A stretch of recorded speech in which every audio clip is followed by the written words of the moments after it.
और ये सीधी लाइव तस्वीरें आपकी टेलीविजन स्क्रीन पर। अमित शाह जो कि पश्चिम बंगाल के दौरे पर हैं, बीजेपी कार्यकर्ता की जो हत्या हुई थी उसी मामले में लगातार बीजेपी टीएमसी पर हमलावर होती हुई नजर आई और परिवार वालों से मुलाकात करते हुए बीजेपी कार्यकर्ता के घर पहुंचे हैं अमित शाह।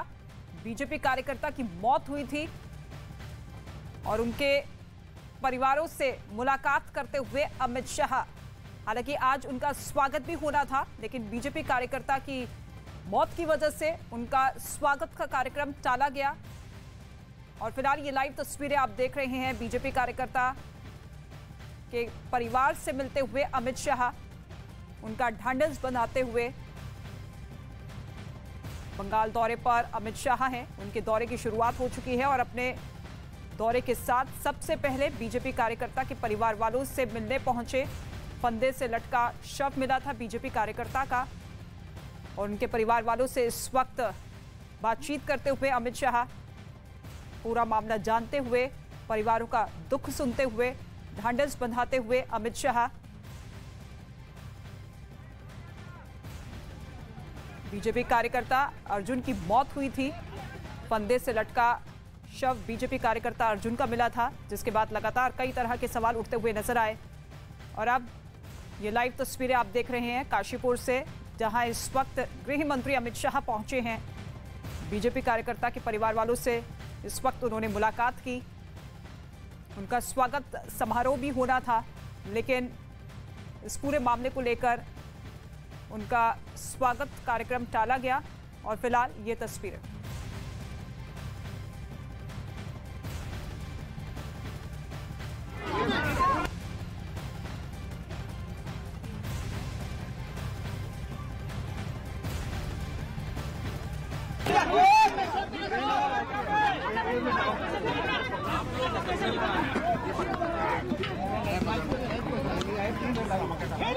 इस वक्त मीडिया से मुखातिब कुछ ही देर में अमित शाह होंगे।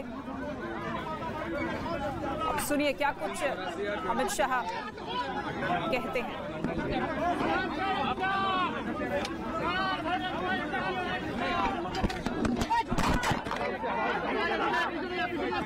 रुको एक मिनट यार।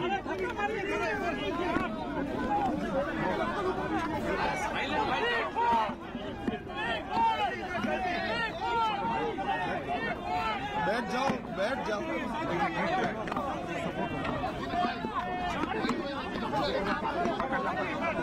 पकड़ लेते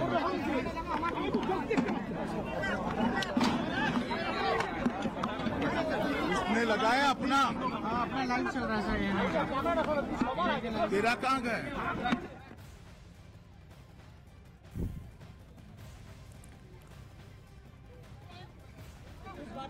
आप क्या बोलेंगे?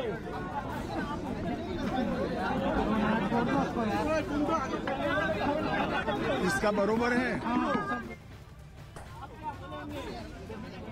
सुनोगे तो बोलेंगे ना। आज भारतीय जनता पार्टी के जिले के उपाध्यक्ष के युवा मोर्चे के उपाध्यक्ष अर्जुन चौरसिया का राजनीतिक रूप से हत्या कर दिया गया है।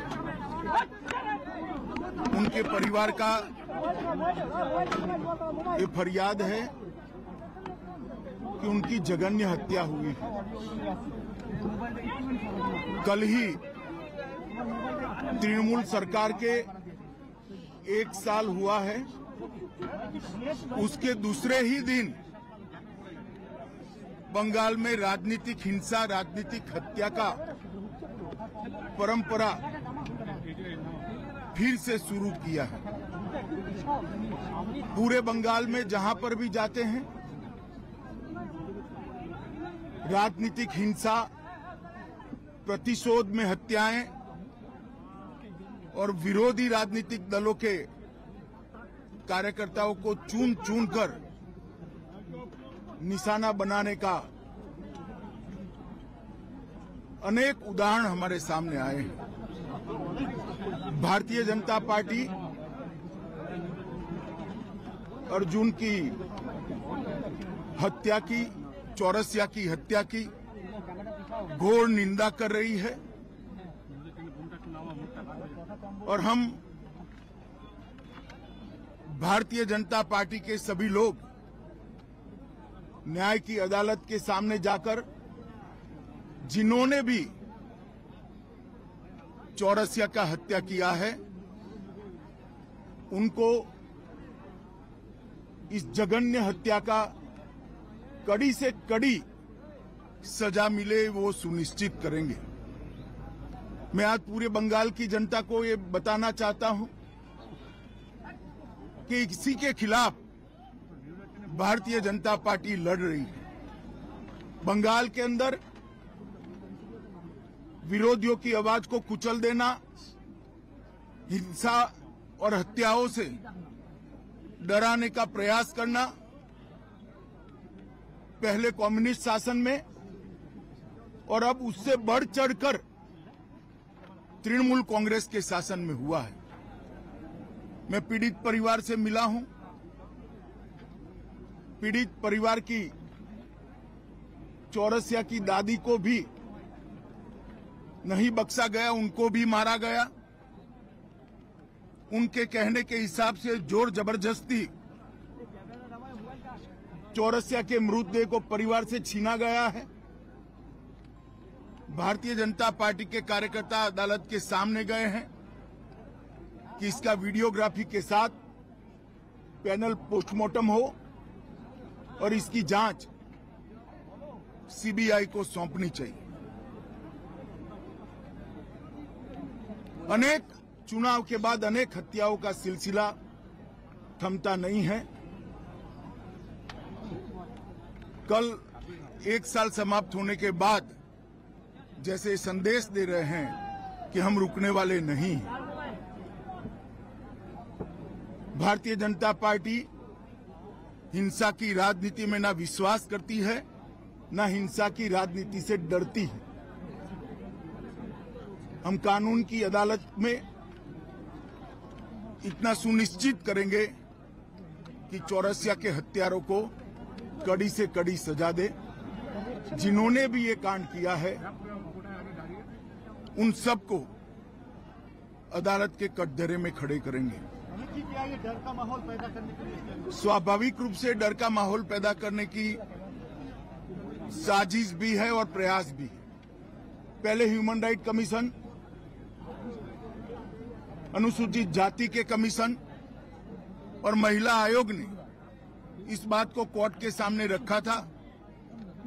शायद 1 साल के कम अंतराल में देश के किसी भी प्रांत में इतने ज्यादा केस सीबीआई को सुपुर्द नहीं किए होंगे जितना बंगाल सरकार से केस लेकर हाईकोर्ट ने सीबीआई को दिया है।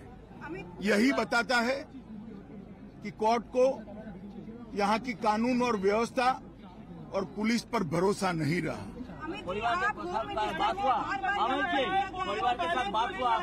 परिवार के साथ मेरी डिटेल बात हुई है। स्वाभाविक रूप से परिवार काफी आहत है। बेटा जाने से भी आहत है और उसके बाद प्रशासन ने उनसे जो व्यवहार किया है, जो अत्याचार किया है, परिवार के लोगों को मारा है, जिन्होंने हत्या की उसको पकड़ना तो दूर रहा, परिवार के लोगों को मारने का काम किया है, उससे बहुत आहत है। भारतीय जनता पार्टी चट्टान की तरह ये परिवार के साथ खड़ी है। मुख्यमंत्री के साथ बात लॉ एंड ऑर्डर को लेकर हमेशा सवाल उठता रहा है। आप होम मिनिस्टर को लगता है प्रेसिडेंट को जारी करनी चाहिए क्योंकि नहीं, भारत सरकार का गृह मंत्रालय भी इस घटना का गंभीरता से संज्ञान लेता है और आज ही गृह मंत्रालय ने वेस्ट बंगाल सरकार से रिपोर्ट तलब की है। धन्यवाद। Thank you sir. गृह मंत्री अमित शाह को आप सुन रहे थे। उन्होंने कहा कि अब दोषियों को बख्शा नहीं जाएगा। इस पूरे मामले को लेकर सीबीआई जांच की मांग करते हुए नजर आए कि कोलकाता में एक बार फिर से जिस तरीके से बीजेपी कार्यकर्ता को मौत के घाट उतार दिया गया है, डर और खौफ का माहौल पैदा करने की कोशिश है टीएमसी की तरफ से। आशिका मेरी सहयोगी लगातार मौजूद है। आशिका, दोषियों पर सख्त कार्रवाई हो और इसके साथ ही सीबीआई जांच की मांग भी करते हुए और एक बड़ा संदेश बार बार टीएमसी देती हुई नजर आ रही है कि यह सिलसिला थमेगा नहीं, दंगा और हिंसा। देखिए, पश्चिम बंगाल पहुंचते ही सबसे पहले कल गृह मंत्री अमित शाह ने पोस्ट पोल वायलेंस का ही जिक्र किया और इस पर जो है जमकर प्रहार किया राज्य सरकार के ऊपर। और आज जब वो कोलकाता पहुंचने वाले थे उसकी पहले ये घटना हुई जिसको लेकर के सवाल लगातार बीजेपी की तरफ से उठाया जा रहा है। और यही कारण है कि एक ग्रैंड वेलकम जो कोलकाता एयरपोर्ट पे गृह मंत्री अमित शाह का होना था, वो सारे कार्यक्रम जो है उनको कैंसिल किया गया और सीधे ही कोलकाता पहुंचते सबसे पहले काशीपुर पहुंचे हैं गृह मंत्री अमित शाह। जब घर के भीतर पहुंचे हैं, परिवार के सदस्य रो रहे थे, उनको ढांढस दिया, उनको ये विश्वास दिलाया कि जो है न्याय मिलेगा। साथ ही साथ जो बाहर निकले सीबीआई जांच की मांग जो कि परिवार की तरफ से की जा रही थी, वही बात उन्होंने भी सामने रखी है। भारतीय जनता पार्टी पूरी तरीके से परिवार के साथ है और आश्वासन दिया गया कि न्याय जरूर मिलेगा। शुक्रिया आशिका इस तमाम जानकारी के लिए आपका।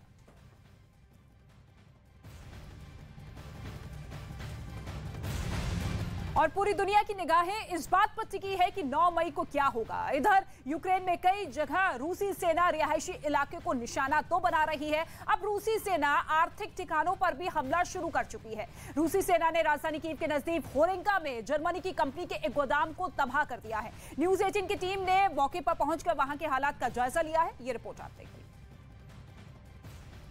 रूसी सेना द्वारा अब तक यूक्रेन में कैसे रिहायशी इलाके को निशाना बनाया जा रहा था उसकी तस्वीर अब तक आपको पहुंचाई, लेकिन आज होरेंका में आपको कुछ तस्वीरें दिखा रहे हैं जहां पर रूसी सेना ने कैसे आर्थिक मोर्चे पर यूक्रेन को नुकसान पहुंचाया जाए। ये देखिए, ये तस्वीरें हैं होरेंका की एक मल्टीनेशनल कंपनी। ये मल्टीनेशनल कंपनी जर्मनी की है।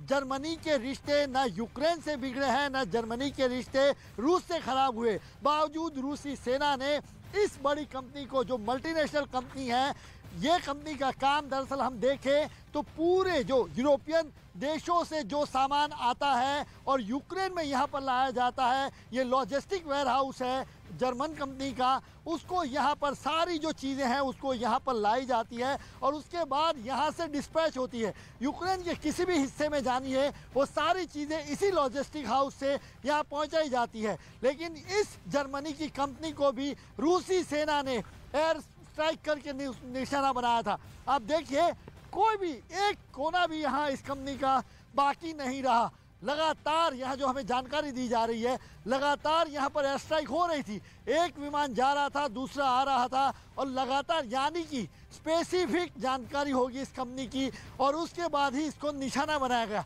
सवाल यहाँ ये भी है कि जर्मनी के रिश्ते इतने ख़राब नहीं हैं, बावजूद जर्मन कंपनी को निशाना बनाया गया। मकसद एक ही था रूसी सेना का कि कैसे यहाँ पर यूक्रेन को आर्थिक मोर्चे पर उनको चोट पहुँचाई जाए। ये तस्वीरें देखिए कितनी भयावह है। पूरी की पूरी कंपनी यहाँ तबाह हो गई है, एक भी चीज़ बची नहीं है यहाँ पर। ये जो लोहे के बड़े गडर हैं वो पिघल गए हैं। यहाँ वो स्थिति क्या हुई होगी ये देखिए। पूरा का पूरा कंपनी एक कबाड़ में तब्दील हो चुका है यहाँ पर और एयर स्ट्राइक की जा रही थी लगातार। यहाँ पर जो जानकार है आसपास का इलाका होरेंका का, वहाँ पर कुछ नहीं हुआ, केवल एक ही कंपनी को यहाँ पर निशाना बनाया गया। लगातार स्ट्राइक की जाती रही, एक विमान गुजर रहा था, दूसरा आ रहा था और लगातार उन पर हमले किए जा रहे थे। तो ये स्ट्राइक के चलते इस पूरी कंपनी को नुकसान पहुंचाया, पूरी तरीके से बर्बाद किया गया। लाखों करोड़ों डॉलर्स का नुकसान है इस पूरी कंपनी को, क्योंकि लॉजिस्टिक वेयर हाउस है। जितनी भी बड़ी मल्टीनेशनल कंपनी आपको जो याद आ रही है वो सारी जो यूक्रेन में आती है इसी लॉजिस्टिक वेयर हाउस में आती है और उसके बाद से ही वो यूक्रेन या यूरोपियन कंट्रीज़ में यहाँ से जाती है। तो इस कंपनी को निशाना बनाया गया।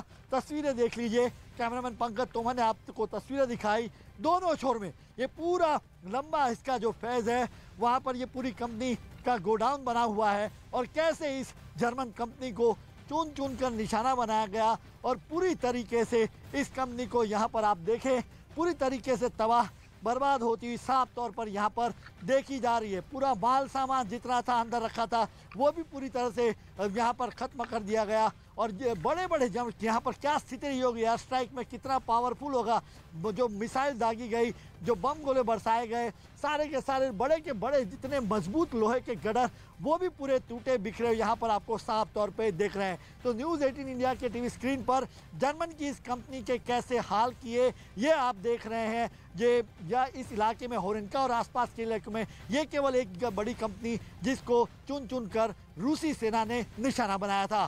कैमरामैन पंकज तोमर के साथ जनक दवे, न्यूज़ 18 इंडिया, होरेनका। और रूस की बमबारी में भले ही यूक्रेन के शहर खंडर हो रहे हैं, लेकिन रूसी सेना को भी भारी नुकसान उठाना पड़ रहा है। यूक्रेन ने दावा यह किया है कि 2 महीने से ज्यादा दिनों से चल रही इस जंग में रूस के 24,500 सैनिकों की मौत हुई है, तो वहीं रूस की 2,610 बख्तरबंद गाड़ियां भी तबाह हो चुकी है। इतना ही नहीं, जंग में रूस की 1800 से ज्यादा गाड़ियां और 1000 से ज्यादा टैंक तबाह हो चुके हैं। यूक्रेन ने दावा यह भी किया है कि उसने महायुद्ध में रूस की 491 तोपें तबाह कर दी है, जबकि 194 विमानों और 155 हेलीकॉप्टर्स को मार गिराया है। यूक्रेन ने रूस के 303 ड्रोन भी तबाह करने का दावा किया है। और एक तरफ जहां यूक्रेन ने युद्ध में रूस को बड़े नुकसान का दावा किया, तो वहीं रूसी रक्षा मंत्रालय ने भी यूक्रेन को बड़े नुकसान का दावा किया। रूसी रक्षा मंत्रालय के मुताबिक जंग में यूक्रेन के 149 फाइटर प्लेन और 112 हेलीकॉप्टर तबाह कर दिए गए हैं। इस जंग के बीच रूस की सेना ने यूक्रेन के 729 ड्रोन और 2,846 टैंक नेस्तनाबूद कर दिए हैं। उधर यूक्रेन की 288 मिसाइल्स भी तबाह हो चुकी है, जबकि 327 रॉकेट लॉन्चर और 1000 से ज्यादा फील्ड आर्टिलरी सिस्टम भी तबाह हो चुके हैं। दावे दोनों देशों की तरफ से किए जा रहे हैं, लेकिन इसके साथ ही आपको बता दें कि रूस किसी भी तरह यूक्रेन को शिकस्त देना चाहता है। इसके लिए रूस साम दाम दंड भेद की रणनीति भी अपना चुका है, लेकिन अब रूस की नजर यूक्रेन के उस रक्षा कवच पर पड़ चुकी है जिसकी बदौलत अब तक ज़ेलेंस्की की सेना रूस को जवाब देती आ रही थी। खबर यह है कि अब पुतिन के निशाने पर नाटो की वो सप्लाई चेन आ चुकी है जिसके जरिए यूक्रेन को शक्तिशाली हथियार भेजे जा रहे हैं।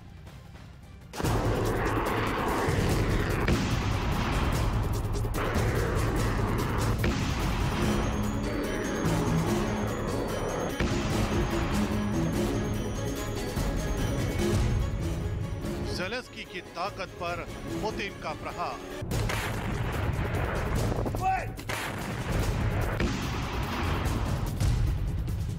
नेटो की सप्लाई चेन पर रूस की नजर।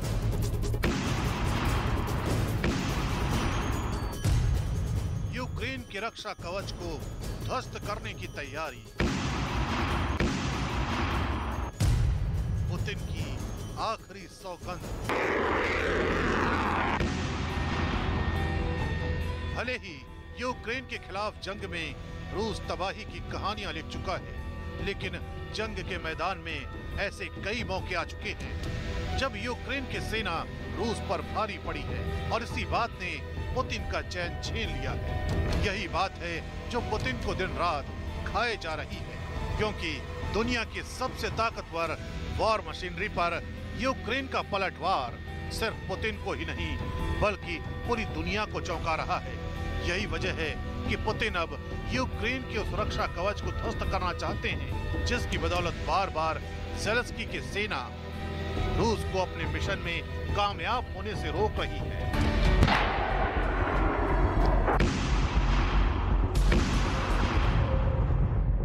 खबर है कि रूसी सेना ने अब नेटो की उस सप्लाई चेन को निशाना बनाना शुरू कर दिया है जिस सप्लाई चेन के बूते यूक्रेन को इस जंग में बने रहने की ताकत मिल रही है। दावा किया जा रहा है कि पुतिन के निशाने पर अब नेटो के वही ठिकाने हैं जहां से हथियारों की सप्लाई यूक्रेन को हो रही है। पुतिन चाहते हैं कि सप्लाई चेन को ही काट दिया जाए, तो ना रहेगा बांस और ना बजेगी बांसुरी। पहले पिछले महीने रूस ने रेलवे स्टेशनों को निशाना बनाया जब अमेरिका के रक्षा मंत्री और विदेश मंत्री कीव के दौरे पर थे। यह हमला अमेरिकी दल के स्टेशनों का दौरा करने के ठीक बाद हुआ। उसके बाद इस घटना की जानकारी सामने आई कि रेलवे स्टेशनों को यूं ही नहीं बल्कि एक प्लान के तहत टारगेट किया गया था। रूस के रक्षा मंत्रालय का दावा है कि उसने काला सागर में मौजूद सबमरीन से कलिब्र नाम की मिसाइल को दागा है जिसका निशाना यूक्रेन में नेटो की सप्लाई चेन थी। कहा जा रहा है कि इस मिसाइल को कई दिन पहले लोड किया गया था और जब सही मौका आया तो इसे टारगेट पर फायर कर दिया गया। यही नहीं, रूस ने तो ये तक बोल दिया है कि नेटो देश रूस के इस कदम को कड़ी चेतावनी समझे। दावा तो ये भी किया जा रहा है कि पिछले हफ्ते भी रूस ऐसी ही एक मिसाइल दाग चुका है।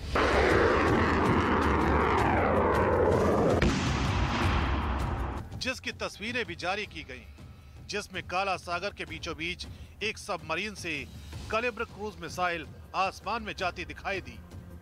रूस का कहना है कि इस खतरनाक मिसाइल के निशाने पर यूक्रेन में नेटो देशों के अलग अलग अड्डे थे। इस मिसाइल को इसकी खूबियां खतरनाक बनाती हैं क्योंकि इसमें सामान्य और परमाणु बम दोनों दागने की ताकत है। मतलब ये कि इस मिसाइल को दागकर पुतिन ने नेटो देशों को फिर से बता दिया है कि वो उन्हें हल्के में न ले। रूस ने 2014 में इस मिसाइल का दुश्मन के खिलाफ आखिरी बार इस्तेमाल किया था। उसने सीरिया में विद्रोहियों के ठिकानों को तबाह करने के लिए इन मिसाइलों को दागा था और रूस का दावा है कि एक बार फिर वो अपने तुरुप के इक्के का इस्तेमाल कर रहा है। वैसे रूस ने केवल समंदर में ही नहीं, यूक्रेन की जमीन पर भी नेटो देशों की नाक में दम कर दिया है और दावा किया कि 24 घंटे में उसने यूक्रेन के कई बड़े रेलवे स्टेशनों पर मिसाइलें गिराई। रूस का कहना है कि उसने उन्हीं जगहों पर धमाका किया जहां पर पश्चिमी देशों से हथियार भेजे जा रहे थे। उसकी कुछ तस्वीरें भी सामने आईं, जिसमें रेलवे स्टेशन तबाह होते दिखाई दिए। रूस के रक्षा मंत्री ने दो टूक कहा कि जैसे ही यूक्रेन में नेटो देशों की गाड़ियां नजर आईं, उन्हें उड़ा दिया जाएगा। एक रिपोर्ट में बताया गया कि यूक्रेन में रेल यातायात के प्रमुख ने भी इन हमलों की पुष्टि की है और बताया कि रूस के हमलों की वजह से यूक्रेन में कई ट्रेनें देरी से चल रही हैं। रूस ने दावा किया कि उसने 24 घंटे में यूक्रेन में पश्चिमी देशों के भेजे हथियारों के 4 ठिकानों को निशाना बनाया। यही नहीं, उसका कहना है कि उसने 4 ठिकानों समेत यूक्रेन के 40 सैन्य ठिकानों पर हमला किया है। रूस के रक्षा मंत्रालय ने बताया कि जिन जगहों को बर्बाद किया गया उनमें तोपें भी रखी हुई थी। तो वहीं यूक्रेन के रेल यातायात अधिकारियों ने जानकारी दी कि रूस ने 6 रेलवे स्टेशनों पर हमला किया और उन्हें भारी नुकसान पहुंचाया। यूक्रेन के रेल यातायात के प्रमुख ने बताया कि इन हमलों के चलते वहां 14 ट्रेनें देरी से चल रही हैं और इसी वजह से जंग से जूझ रहे लोगों की दिक्कतें बढ़ गई हैं। एक रिपोर्ट में इस बात का दावा किया गया है कि